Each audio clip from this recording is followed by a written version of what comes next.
Par un jour gris et pluvieux, un garçon aux pieds nus et tremblant de froid luttait pour pousser un vieux chariot à glace. La pluie implacable avait chassé tous les clients, et il n'avait vendu aucun cône. Désespéré et trempé, il frappa à la porte d'une humble maison en bois. Une jeune fille, âgée de 16 ans, avec une expression aimable, répondit. La voix entrecoupée, l'enfant supplia. « S'il vous plaît, achetez-moi au moins une glace pour pouvoir boire un café chaud et me réchauffer. » La fille se tourna vers son père, qui se tenait juste derrière elle, et demanda avec compassion. « Papa, pouvons-nous acheter une glace à cet enfant, juste pour l'aider ?» Le père, avec une expression sérieuse, répondit sèchement. « Non, nous n'allons rien acheter. » En voyant la déception sur le visage de la fille et du garçon, il ajouta. « Nous ferons mieux. » Il a appelé l'enfant pour qu'il entre. Il lui a donné une couverture chaude pour le garder au chaud et une grande tasse de lait chaud et fumant. L'enfant, les yeux embués de larmes, a bu avec avidité le lait, ressentant la chaleur se répandre dans son corps. En disant au revoir, déjà réchauffé et le cœur rempli de gratitude, il a regardé la jeune fille et a dit « Les larmes maintenant de gratitude, Dieu me donnera encore la force pour pouvoir te rendre ce que tu as fait pour moi. » Et il est parti. 15 ans ont passé. La famille n'a jamais revu cet enfant. La jeune fille, maintenant une femme de 31 ans, a vu son père tomber gravement malade. Elle l'a emmené rapidement à l'hôpital. La nouvelle a été dévastatrice.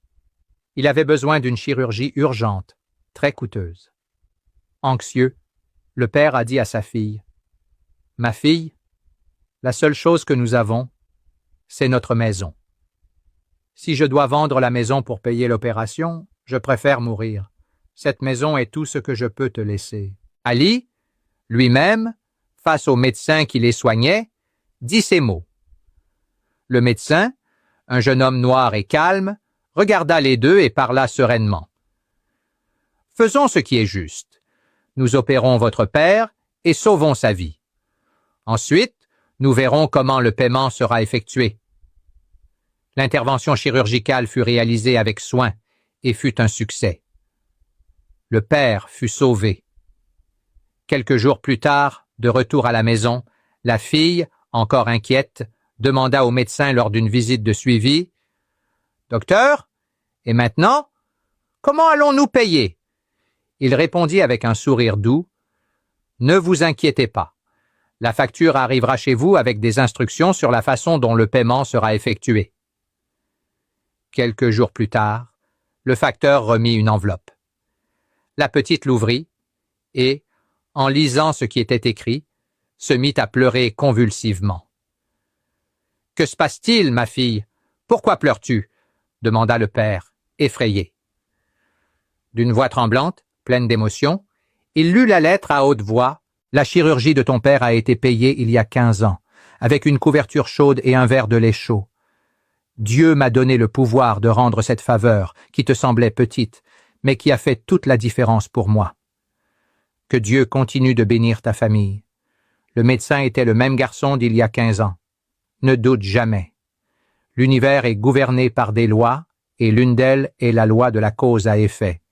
Tout ce que tu sèmes, tu le récolteras.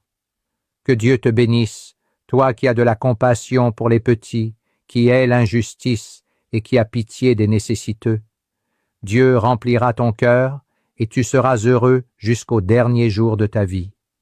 Partage cette histoire. Le monde a besoin de plus de personnes comme toi.